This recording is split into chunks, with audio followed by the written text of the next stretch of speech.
Good morning, everyone. This is Anthony back again with Puget Sound Stormwatch on Facebook and YouTube. Right now, we're looking at a lot of marine level stratus.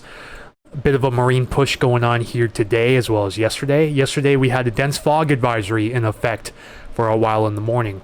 Do not have that today, but we still have a lot of areas of thick low-level stratus with some drizzle reported between Seattle and Tacoma. Eventually, this will continue to burn off throughout the day as we get more sunlight reaching the ground, although some areas may not burn off completely like yesterday. The radar at this moment is relatively clear around Washington. We do have some showers and maybe some embedded thunderstorms down here in the Blue Mountains region and a few showers off the coast ahead of that frontal system that should be moving in the next 24 hours or so. And here's that frontal system I was talking about. Looking rather robust off the coast, but this will lose a lot of steam as it moves in closer. And most likely parts of western Washington will only get the remnants of what's left with this. Nonetheless, models are coming into better agreement with the strength and positioning of this low. Most of the members for the European ensemble want to bring the low pressure system into northern Vancouver Island. However, a few of these do have it coming out towards Cape Flattery and even one all the way down in central Oregon. Now, for those of you who haven't tracked this on Facebook or Patreon with me, I've been tracking the gradual north to south movement of this low pressure system. And some models have it going as far north as Haida, Hawaii. Some have it going as far south as California. But if we average those out, then we can make an assumption that this low pressure system will make landfall somewhere around Vancouver Island. And as a matter of fact, they're forecasting an atmospheric river affecting portions of Vancouver Island and central BC along with this. The newest 12Z European deterministic is coming off the press right now, and it currently shows this low pressure system moving directly into northern Vancouver Island as the ensembles are supporting. So now I'll show you the progression of the model runs over time. This is going to be for 11 p.m. tomorrow. This is yesterday's 12Z. This is yesterday's 18Z, the 0Z, the 6Z, and the new 12Z. So overall, becoming much more consistent with the timing, track, and intensity of this low pressure system. The good news with this is it would spare the Puget Sound and a lot of inland areas from any serious wind for this time of year. According to the same 12Z European, it wants to cast a wind shadow across a lot of the central sound. It brings up a little bit of a westerly surge signature here, but not very much. This is maybe upwards of 35 miles per hour, no more than 36 miles per hour as shown down here.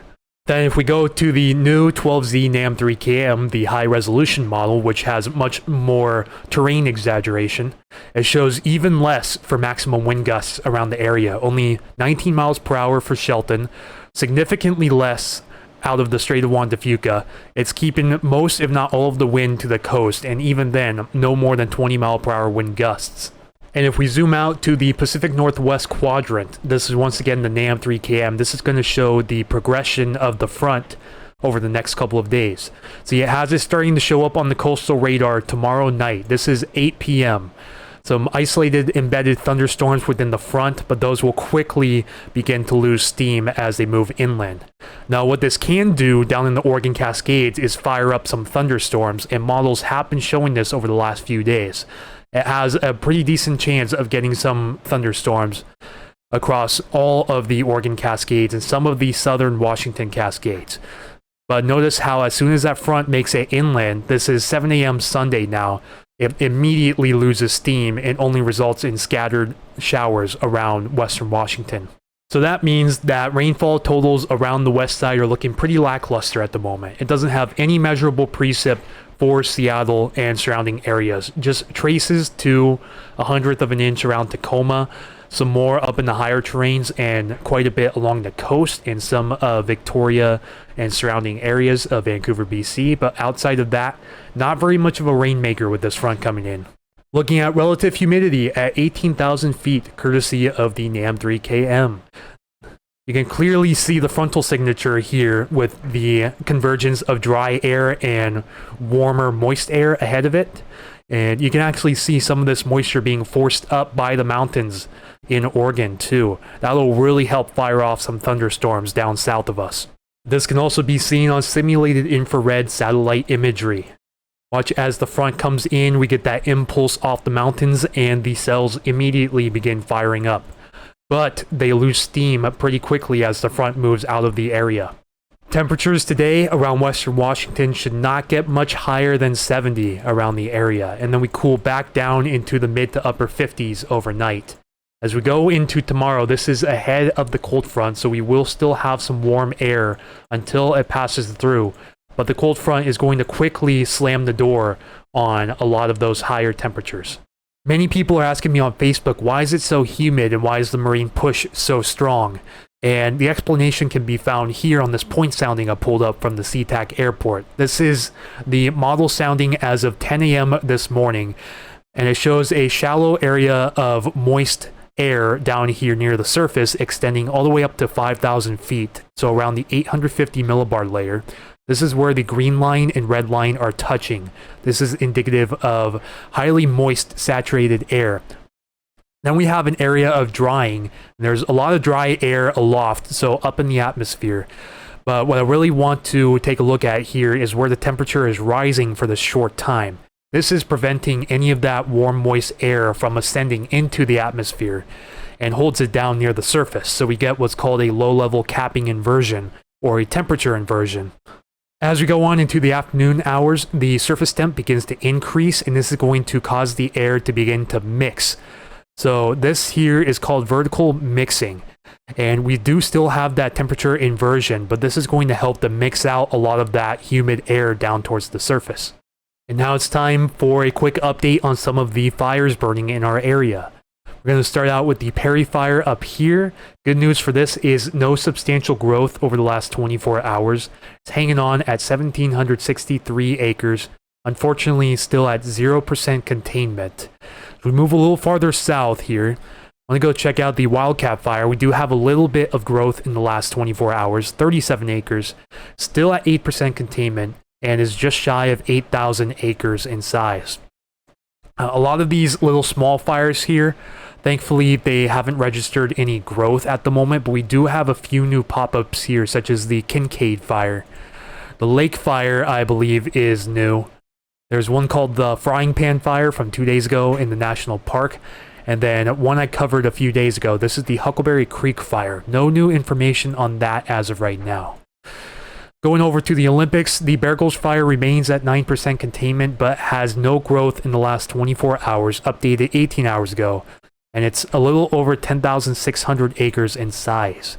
A little bit to the north of there, the Tunnel Creek fire is at 181 acres and has only grown 1 acre in the last 24 hours, but at the expense of having 0% containment. As we go over to the east slopes and look at some of the larger fires here in Chelan and Kittitas counties, the Lower Sugarloaf and the Labor Mountain have both undergone explosive development in the last 24 hours.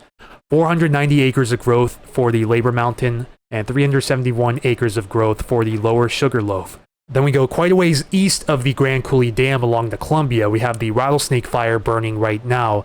Good news for this is it's at 65% containment, but it's still undergone really explosive growth in the last 24 hours. As of 19 hours ago, it's seen 1,391 acres of 24-hour growth and is over 21,000 acres and still growing at this time. The significance of these east side fires becomes even greater once this front passes through, because models are showing a ridge once again forming coming out of the British Columbia area, sinking south into Washington. What this does is it creates an offshore flow pattern which pulls winds out of the east, bringing them out to the west. So we do have a chance to bring a lot of this wildfire smoke back to the west side of the Cascades after this weekend going into next week. Looking at the elevated smoke map over the next 2 days, this is courtesy of the HER3KM model. This is today, this afternoon, and then going into tomorrow morning. Now watch what happens once this front starts to move in. It's really going to give this wildfire smoke a shove to the north. It's going to clear out any fire smoke that we had on the west side. But once this model expires, most likely a lot of this smoke is going to pool back up, and once that offshore pattern does return as forecasted, it's going to drag a lot of the smoke back in through the mountain gaps and force it back out west. Current air quality conditions west of the Cascades are doing pretty alright here around the Sound especially. There's a few areas where there's some moderate air quality. Not great air quality up near the surface by where the Bear Gulch is burning right now due to that low level inversion keeping the smoke down at bay. However, for the most part around western Washington we're doing pretty okay at the hour. East of the Cascades, however, still a different story.